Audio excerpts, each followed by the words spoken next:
नमस्कार दोस्तों, स्वागत है आपका एनआरपी स्टोरी लाइफ में। आज की हमारी कहानी है कसक और चाहत।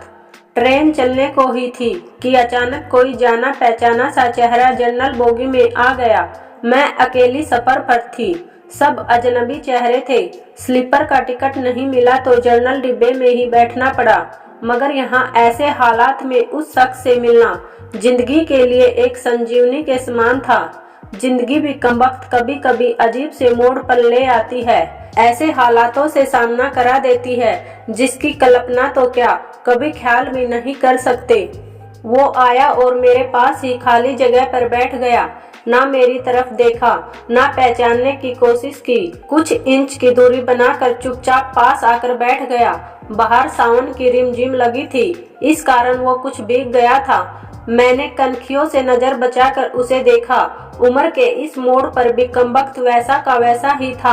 हाँ, कुछ भारी हो गया था, मगर इतना ज्यादा भी नहीं। फिर उसने जेब से चश्मा निकाला और मोबाइल में लग गया। चश्मा देखकर मुझे कुछ आश्चर्य हुआ। उम्र का यही एक निशान उस पर नजर आया था कि आंखों पर चश्मा चढ़ गया था। चेहरे पर और सिर पर मैंने सफेद बाल खोजने की कोशिश की, मगर मुझे नहीं दिखे। मैंने जल्दी से सिर पर साड़ी का पल्लू डाल लिया।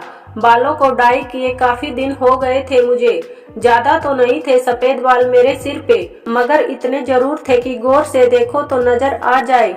मैं उठकर बाथरूम गई, हैंडबैग से फेस वॉश निकाला, चेहरे को ढंग से धोया, फिर शीशे में चेहरे को गौर से देखा। पसंद तो नहीं आया, मगर अजीब सा मुंह बनाकर मैंने शीशा वापस बैग में डाला और वापस अपनी जगह पर आ गई। मगर वो साहब तो खिड़की की तरफ से मेरा बैग सरकाकर खुद खिड़की के पास बैठ गए थे। मुझे पूरी तरह से देखा भी नहीं, बस बिना देखे ही कहा, सॉरी। भाग कर चढ़ा तो पसीना आ गया था, थोड़ा सूख जाए फिर अपनी जगह बैठ जाऊंगा। फिर वह अपने मोबाइल में लग गया।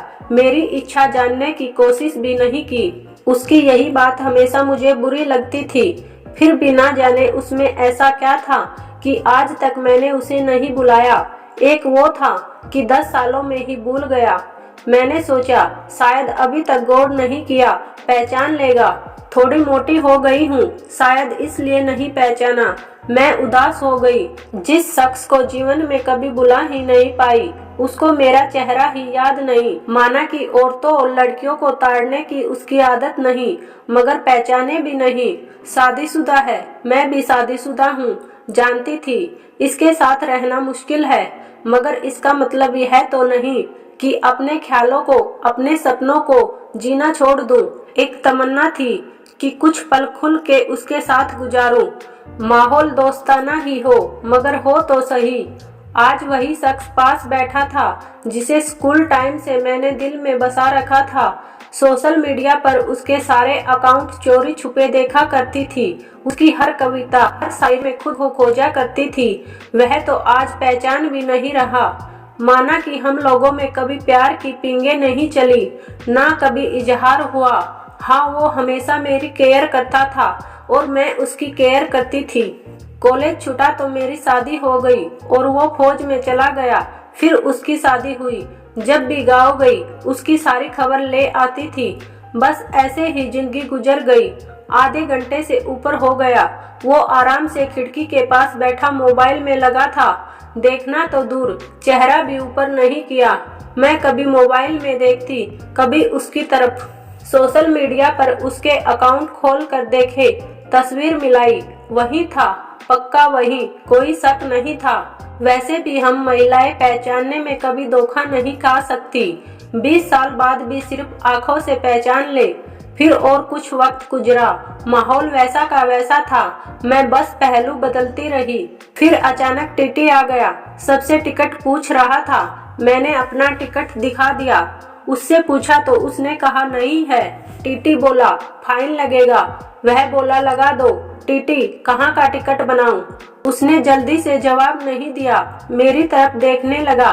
मैं कुछ समझी नहीं। उसने मेरे हाथ में थमी टिकट को गौर से देखा, फिर टीटी से बोला कानपुर।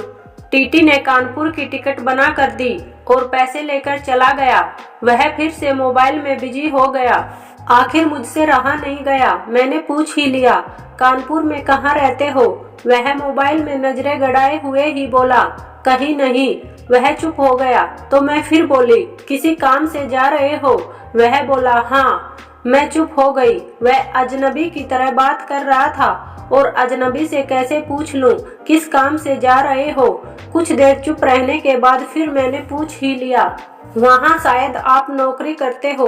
उसने कहा, नहीं। मैंने फिर हिम्मत करके पूछा, तो किसी से मिलने जा रहे हो? वही संक्षिप्त उत्तर, नहीं। आखिरी जवाब सुनकर मेरी हिम्मत नहीं हुई कि मैं और कुछ पूछूं। अजीब आदमी था, बिना काम सफर कर रहा था। मैं मुंह फेर कर अपने मोबाइल में लग गई। कुछ देर बाद खुद ही बोला, ये भी पूछ लो, क्यों जा रहा हूँ कानपुर? मेरे मुंह से जल्दी में निकला, बताओ क्यों जा रहे हो? फिर अपने ही उतावलेपन पर मुझे शर्म सी आ गई। उसने थोड़ा सा मुस्कुराते हुए कहा, एक पुरानी दोस्त मिल गई जो आज अकेले सफर पर जा रही थी।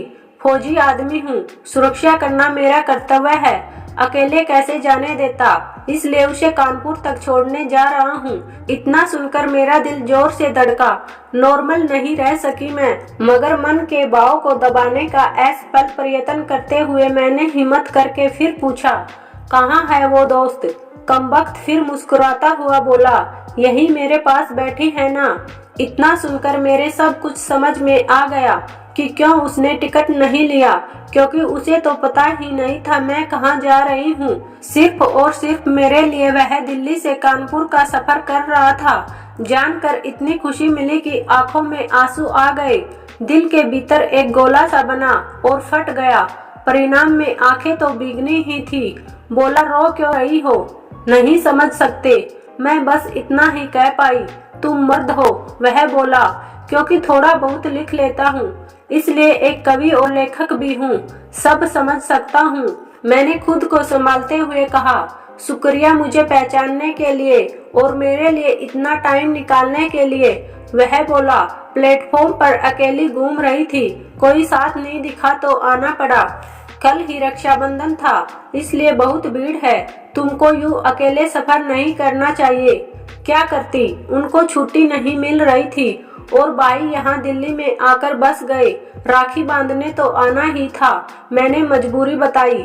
ऐसे भाइयों को राखी बांधने आई हो जिनको ये फिक्र ही नहीं कि बहन इतना लंबा सफर अकेले कैसे करेगी। भाई शादी के बाद भाई रहे ही नहीं, भाभीियों के हो गए, मम्मी पापा रहे नहीं। कहकर मैं उदास हो गई। वह फिर बोला, तो पति को तो समझना चाहिए, उनकी बहुत बिजी लाइफ है। मैं ज्यादा डिस्टर्ब नहीं करती और आजकल तो इतना खतरा नहीं रहा, कर लेती हूँ मैं अकेले सफर। तुम अपनी सुनाओ, कैसे हो? अच्छा हूँ, कट रही है जिंदगी। मेरी याद आती है क्या? मैंने हिम्मत करके पूछा। वो चुप हो गया, कुछ नहीं बोला। तो मैं फिर बोली, सॉरी, यूं ही पूछ लिया। अब तो परिपक्व हो गए हैं, कर सकते हैं ऐसी बात। उसने शर्ट की बाजू की बटन खोलकर हाथ में पहना वो तांबे का कड़ा दिखाया जो मैंने ही फ्रेंडशिप डे पर उसे दिया था। बोला, याद तो नहीं आती, पर कमबख्त ये तेरी याद दिला देता था।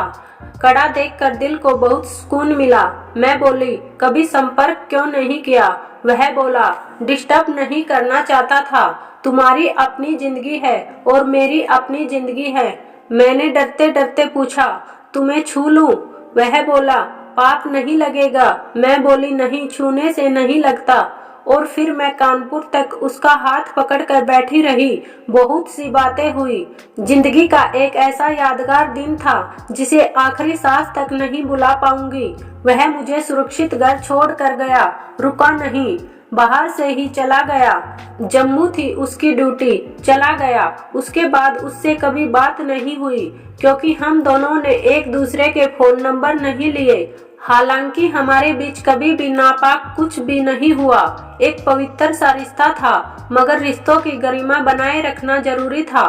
फिर ठीक 1 महीने बाद मैंने अखबार में पढ़ा कि वो देश के लिए शहीद हो गया। क्या गुजरी होगी मुझ पर, वर्णन नहीं कर सकती। उसके परिवार पर क्या गुजरी होगी, पता नहीं। लोक लाज के डर से मैं उसके अंतिम दर्शन भी नहीं कर सकी। आज उससे मिले 1 साल हो गया। आज भी रक्षाबंधन का दूसरा दिन है। आज भी सफर कर रही हूँ, दिल्ली से कानपुर जा रही हूँ। जानबूझकर जनरल डिब्बे का टिकट लिया है मैंने, अकेली हूँ। ना जाने दिल क्यों आस पाले बैठा है कि आज फिर आएगा और पसीना सुखाने के लिए उसी खिड़की के पास बैठेगा। एक सफर वो था जिसमें कोई हमसफर था, एक सफर आज है जिसमें उसकी यादें हम सफर हैं। बाकी जिंदगी का सफर जारी है, देखते हैं कौन मिलता है, कौन साथ छोड़ता है। थैंक यू दोस्तों। अगर कहानी पसंद आई हो तो वीडियो को लाइक और चैनल को सब्सक्राइब जरूर करना। मिलते हैं फिर और किसी कहानी के साथ।